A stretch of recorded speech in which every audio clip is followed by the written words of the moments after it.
This video is the next in the series about the AQA A-level chemistry topic of bonding, and this one covers the chapters about bond polarity and forces between molecules, because fundamentally these affect each other an awful lot, and I think it just makes sense to try and explain them in one go. If you've been following the bonding series so far, then by now you've heard me say several times that at GCSE we separated out bonding into 3 distinct types, but at A-level it's a little bit more sophisticated. So whereas at GCSE we would have drawn this nice staircase between our metals and non-metals and said that ionic bonding took place when you had something from either side of the line, at A-level we start looking into this in a little bit more detail, and we say it comes down to the difference in something that we call electronegativity. We can define electronegativity as the power or the relative tendency of an atom to attract a pair of electrons that are in a covalent bond towards itself.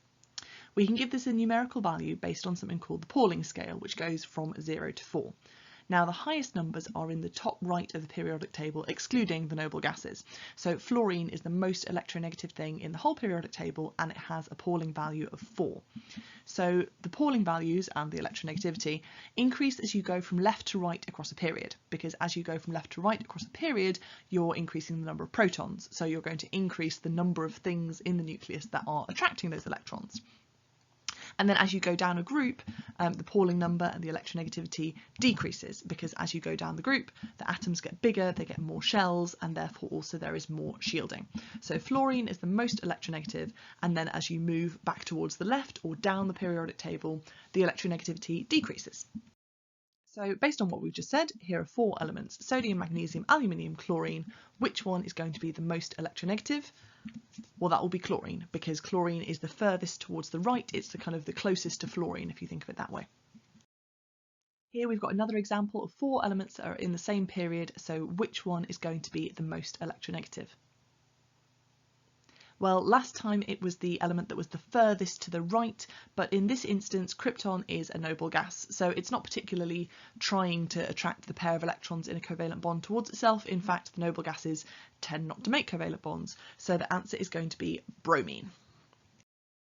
You might be wondering why we care about the electronegativity of an element. So this comes back to this idea that we don't just have ionic bonds and covalent bonds, there's an entire spectrum of bond types. And where the bonds in a compound sit on that spectrum depends on the difference in electronegativity between the atoms forming the bond. So say you have a perfectly symmetrical molecule with 2 identical atoms, say hydrogen or oxygen or chlorine or any of those divalent molecules, then you're going to have a purely truly covalent bond because the atoms are identical, so they have identical electronegativity. But it doesn't have to be identical atoms in order for the bond to be considered pure covalent. So there isn't sort of a definite mathematical rule that everyone in the world uses, but as a general rule of thumb, if the elements have a difference in electronegativity that's less than 0.5 on the Pauling scale, then we're going to consider that to be pure covalent bonding. Now up to about 1.5 on the Pauling scale, we're still going to call that bonding covalent, but we're going to say that it has a polar quality to it. So you can visualise this as though the electrons in the covalent bond were being pulled nearer to one of the atoms than the other, because remember, electronegativity is about the power of an atom to be able to attract the pair of electrons in a covalent bond towards itself. Once you've got a difference in electronegativity of more than 2, then we're going to say that that is definitely an ionic compound. And if you're wondering about what happens in the middle, well, we do also have something where we say that for certain compounds like aluminium oxide, they are ionic compounds, but they show some covalent character. And that's going to influence their melting points and things as well, but we'll leave that for another time. So, as we said, at GCSE, we just said, is there a metal and a non-metal? If so, we're going to call that ionic. If you've got 2 non-metals, that's covalent, and we'll just leave it at that. But this is a little bit more nuanced now. So say if we just looked at some examples, you can see if I had boron and hydrogen, or hydrogen and carbon, they've got very, very similar electronegativities. So we would say that bonds between those elements would be purely covalent. If I looked at something like lithium and fluorine, lithium fluoride is going to be purely ionic, no question about it, because there's such a big difference in electronegativity. But if I looked at beryllium and hydrogen, then the difference in electronegativity between those 2 elements is more than 0.5, but less than 1.6. So we're going to say that beryllium and hydrogen bond covalently, but those bonds that they form are polar covalent bonds. In a polar covalent bond, the electrons are unevenly shared, so they are more distributed towards the more electronegative atom. And water is a good example of this. So oxygen is really very electronegative, and so it draws the electrons in the bond between itself and hydrogen towards the oxygen, and that's going to cause it to become slightly negatively charged. Now, we're not talking about as much of a charge as if we had a negative ion and a positive ion, so we use the lowercase Greek letter delta to show a slight change, and so we're saying it's slightly negative and slightly positive. Now, it is possible to have polar bonds within a molecule and that molecule not be polar, and this can happen if the bonds are they're polar in opposite direction to each other and they can cancel out. So carbon dioxide would be a really great example of this. There's a slight polarity to the bond between carbon and oxygen, but because there's a negative on the left of the molecule and a negative on the right of the molecule, those two ends of the molecule are not any different to each other. And so the molecule as a whole is not polar, even though the bonds within it are. Now, this can be true for a linear molecule, but it can also be true when you start looking at tetrahedral molecules. If you have 4 polar bonds and they're cancelling each other out, then that entire molecule will not be polar, even though the bonds within it are. So if you have a symmetrical molecule, then the molecule won't be polar even if the bonds within it are. But if each polar bond is not cancelled out by another polar bond, then you can have a dipole arising. So a dipole is when you have opposite charges that are separated across the molecule. And they can be permanent if you have a situation where you have, say, one polar bond and it's this equal and opposite bond is not polar. Or you can also have temporary dipoles arising, and that's going to be really important when we start talking about intermolecular forces. Bearing in mind what we've just said about symmetrical molecules not having permanent dipoles, not being polar, then having a little look at this list of 4 molecules which contain polar bonds, which one is not going to have a permanent dipole? Well, the answer is going to be the third one, because even though the bonds between carbon and bromine are slightly polar, we've got a tetrahedral molecule with 4 identical bonds, and so you're going to have your negative bromines around the outside of the molecule and your positive carbon in the centre. And even though there's a difference in electronegativity and therefore a slightly polar bond, the whole of the outside of the molecule ends up being slightly positive and the whole of the inside is slightly negative. So it's not the case that the left of the molecule is going to attract the right of the next molecule. Okay, it's not got this permanent dipole.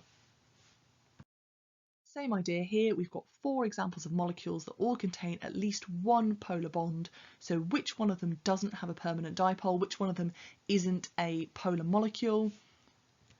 It's going to be the one with the 4 identical bonds, because they're all cancelling each other out. And now with names rather than formulae, which molecule is the least polar? Is it going to be chloromethane, dichloromethane, trichloromethane, or tetrachloromethane? Well, it's obviously going to be tetrachloromethane, because as you know, in the others, the bonds that aren't with chlorine are going to be with hydrogen, and so a bond between carbon and hydrogen is not going to be polar in the same way as a bond between chlorine and hydrogen. So wherever you've got the chlorine carbon bond not balanced out by a chlorine carbon bond, then you're going to end up with some polarity. But where you've got tetrachloromethane, you've got 4 identical bonds, so they can cancel each other out.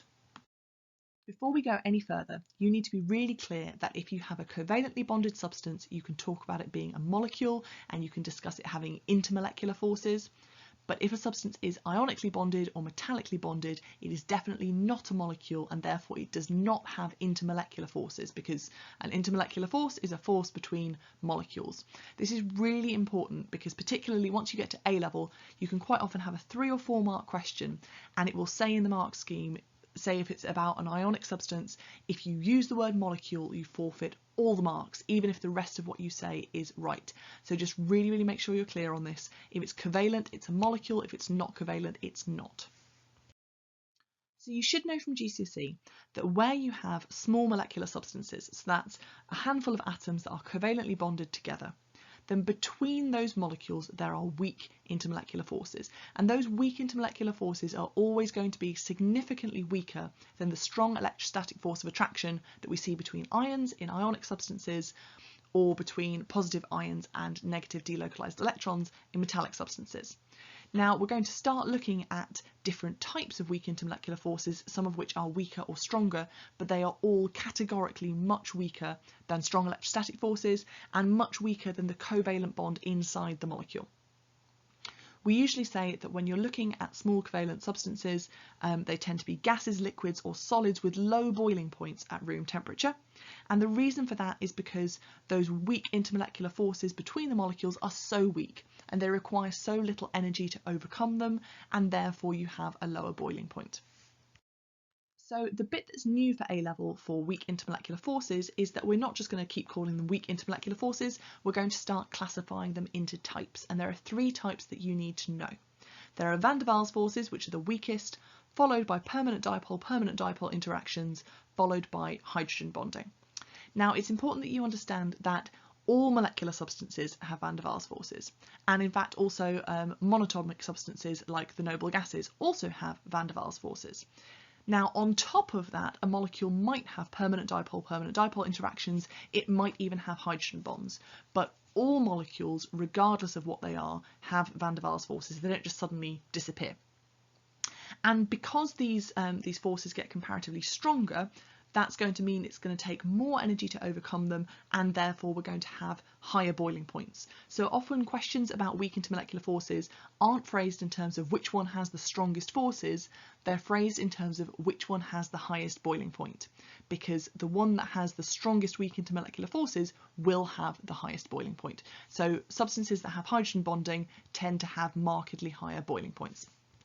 The first weak intermolecular force that we're going to look at is the van der Waals force, which you may also hear called a London force or a temporary dipole interaction, which gives you some indication of how it occurs.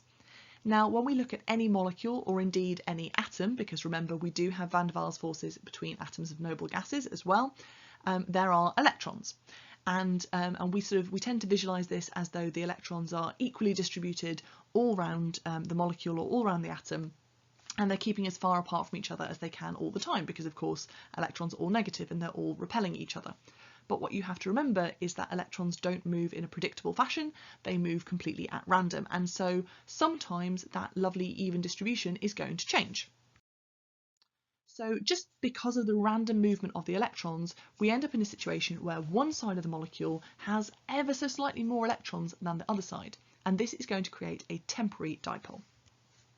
So one end of my molecule becomes slightly more negative and one end becomes slightly more positive. And I can use these lowercase delta signs I was using before to show that that difference in charge is very, very minor, but it is significant. So when I have 2 molecules sat next to each other and one of them develops this temporary dipole because of the random distribution of the electrons and the fact that they're temporarily unevenly distributed, that is going to induce a dipole in molecule 2. So induce basically means it forces it to happen. Because there's a slightly negative end to my first molecule, that negative end is going to slightly repel the electrons on the other molecule, and they're going to be sort of pushed further away, and so it then gets a dipole as well. Now, once I have those 2 dipoles, the slightly negative end of one molecule is going to attract the slightly positive end of the other molecule, and that's what we mean when we say a van der Waals force. You should be aware that the larger a molecule is, the more electrons it has, obviously, and therefore the more likely it is that purely by random chance that uneven distribution of electrons will occur. So this explains why, as you go down the noble gases, as you get those larger atoms, the weak intermolecular forces between them become stronger, and therefore the boiling points become higher. And likewise, if you think about the series of alkanes that you looked at GCSE, as you go down the fractionating column and you get bigger alkanes, the boiling points also increase because those larger molecules have more electrons. It's more likely that that uneven distribution is going to happen purely by random, and that's what's creating these van der Waals forces. So as a rule of thumb, if all other things are the same, then as molecules get larger, then the weak intermolecular forces get stronger and the boiling point gets higher, but only if all other things are the same. It wouldn't be fair to look at, say, one alkane and one carboxylic acid and expect there to be the same pattern there. As we've already said, if you have a sufficiently large difference in electronegativity between two atoms, then they will have a polar bond between them. And if that polar bond is part of a molecule that isn't symmetrical and so it's not cancelled out, then the molecule as a whole will have a permanent dipole. Now, in the same way that we saw there was attraction between molecules that were experiencing van der Waals forces, in our polar molecules, the slightly positive end of the molecule is going to attract the slightly negative end of the next molecule. And because that permanent dipole is there all the time, the force is going to end up being stronger. So therefore, permanent dipole interactions between polar molecules are stronger than the van der Waals forces between non-polar molecules, and therefore polar molecules are going to have slightly higher melting and boiling points, all other things being equal. So if I were asked to explain how permanent dipole forces arise between hydrogen bromide molecules, I'd start by saying there's a difference in electronegativity between hydrogen and bromine, and that leads to bond polarity. Now, because hydrogen bromide only has the one bond, it's just the two atoms, then there isn't anything to cancel out that dipole. So the molecule has an overall permanent dipole. And then there's going to be an attraction between the delta positive end, that's the hydrogen end of one molecule, and the delta negative end of another molecule. Our final type of weak intermolecular force is called hydrogen bonding, and I really wish they'd called it something else because so many students get confused by this and they have it in their head that hydrogen bonding is like covalent bonding or ionic bonding, and it's the overall interaction between the atoms in a molecule, and it's not. It's still a weak intermolecular force. It's still much, much weaker than a covalent bond or an ionic bond. So even though it's significantly stronger than a van der Waals force is, it's still only about 10% as strong as a covalent bond. Now, in order for a hydrogen bond to occur, there needs to be a hydrogen atom bonded to either fluorine or oxygen or nitrogen. And the thing that's important about those three elements is that they're very electronegative. And hydrogen is not particularly electronegative. So when hydrogen bonds to fluorine or oxygen or nitrogen, then that bond is really quite polar. And if it's in a molecule that's not symmetrical, then the molecule as a whole is going to be really quite polar. So classic examples of this would be hydrogen fluoride, water, and ammonia. And remember, the hydrogen has to be bonded to one of those three atoms. So one of the sneaky things that the exam board throw in all the time is molecules that contain hydrogen and fluorine, but not touching each other. And that would not have hydrogen bonding. So basically, hydrogen bonding is just a special name that we give to a certain kind of permanent dipole interaction. There's nothing else different about it, it's just about the degree of polarity of that bond and therefore the size of the dipole. So in all other ways, it's exactly the same as permanent dipole, it's just that we've got to have hydrogen bonded to one of those three so that we have this really, really polar bond. And quite often they're going to ask you to pick out which molecule contains hydrogen bonding, or like we mentioned earlier, they might phrase it in terms of which one has got the highest boiling point because you pick the molecule that has the hydrogen bonding.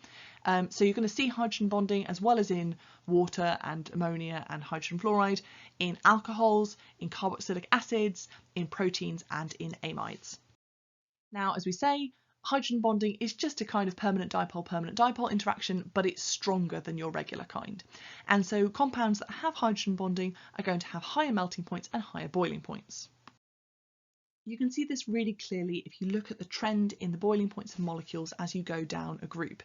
So with the red line here, we've got hydrogen bonded to elements from group 6, and you can see that as the group 6 element gets larger, the boiling point gets higher, and that makes sense because the larger atom has got more electrons, so it's easier for those van der Waals forces to arise, and therefore they're stronger, and therefore you would expect the boiling point to go up.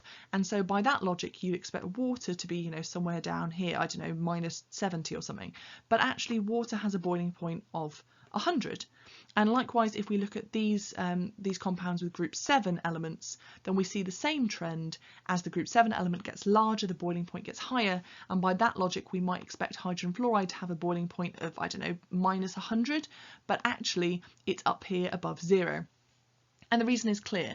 Both water and hydrogen fluoride have hydrogen bonds between molecules, and they're stronger than the van der Waals forces or the permanent dipole interactions that the other molecules are experiencing. So because those hydrogen bonds, which are a type of weak intermolecular force, are stronger than the other types of weak intermolecular force, they need more energy to overcome them, and therefore the boiling point of those compounds is higher.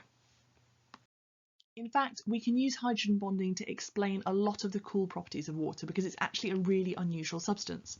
It has high surface tension because the hydrogen bonds between water molecules pull them together so tightly. It has high specific heat capacity, which means that it can absorb a huge amount of heat energy before the temperature changes, much more than lots of metallic substances.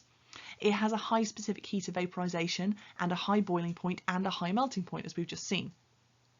Also, very strangely, it's less dense in solid form than liquid because of the particular structure that the hydrogen bonds cause the water molecules to take at the point at which they freeze.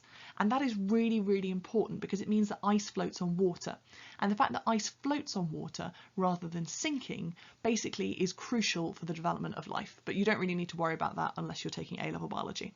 And also, because of this slight polarity, this slight difference in charge, it actually makes water a really, really useful solvent. And it's sometimes even called the universal solvent because so many things will dissolve in water. To finish up, here are some questions to test yourself with. So pause the video, write down some answers, and we'll see whether you've got them right or not. You need to tell me what is the strongest type of weak intermolecular force between molecules of ammonia. You need to draw the forces between molecules of water and ammonia, and you need to explain why the boiling point of hydrogen sulfide is lower than water. So pause the video now, write down some answers, and then we can check them. The strongest type of weak intermolecular force between ammonia molecules is going to be hydrogen bonding because we have got hydrogen bonded to nitrogen. We'd also have hydrogen bonding if it was bonded to oxygen or fluorine. For drawing these molecules, it's really important that you make sure that you have drawn the lone pairs on each molecule and that you've put partial charges to show that where the lone pair is, that's where the negative end is, and then the other end is going to be the positive end. And then it's really important that you show that the weak intermolecular force, which in this case is a hydrogen bond, is going from the negative lone pair to the slightly positive end of the molecule where the hydrogen atom is. Then for this last question, sulfur is less electronegative than oxygen is. So therefore, there's not going to be any hydrogen bonding between the hydrogen sulfide molecules. There will only be van der Waals forces, which are weaker than hydrogen bonds. Here's another really similar question, just to check that you've got it. Can you explain, in terms of electronegativity, why the boiling point of hydrogen peroxide is higher than the boiling point of hydrogen disulfide? Pause the video, write down some answers, and then we can check. So the first thing I want to say is that sulfur is less electronegative than oxygen. So there's a smaller difference in electronegativity between hydrogen and sulfur than there is between hydrogen and oxygen. Therefore, there's no hydrogen bonding between the hydrogen disulfide molecules. There is only van der Waals forces. And so therefore, the boiling point is going to be higher for the hydrogen peroxide because it takes more energy to overcome those hydrogen bonds. Finally, to finish, we have three quite straightforward questions. So which one out of hydrogen fluoride, hydrogen chloride and hydrogen bromide shows hydrogen bonding? Which out of methane, methanol and methanal or formaldehyde shows hydrogen bonding? And predict which one of ethanol and ethane has the higher boiling point. So just pause the video, scribble down some answers and we'll check. So out of my three halides, hydrogen fluoride is the only one that shows hydrogen bonding because fluorine is the only element that is electronegative enough to cause a really, really polar bond that will trigger those hydrogen bonds. Out of my second question, it's going to be the methanol that's going to contain the hydrogen bonds because even though there is oxygen in methanal, we know that in an aldehyde you're going to have a carbon-oxygen double bond. So even though there's oxygen and hydrogen, they're not actually bonded to each other. And then finally, ethanol is going to have the higher boiling point because there is hydrogen bonding between molecules. And as we know, that hydrogen bonding is stronger than the weak van der Waals forces that we would see between the ethane molecules. And therefore, it takes more energy to overcome. And therefore, the boiling point is going to be higher. Thanks for watching. I hope you found it useful. So don't forget to like and subscribe so that you don't miss out on more videos.